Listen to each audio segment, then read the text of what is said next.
Simt victoria în sânge, am să o iau ca un destin. Nu vreau de mâine, ci de azi, să fiu mândru că sunt român.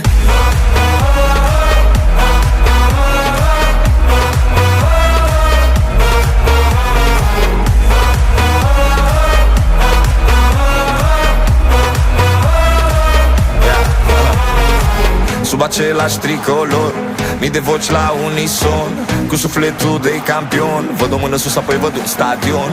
Azi sunt superputeri, ambiția și munca ta de până ieri. Azi e despre victorie, zâmbete, lacrimi, pagini de istorie.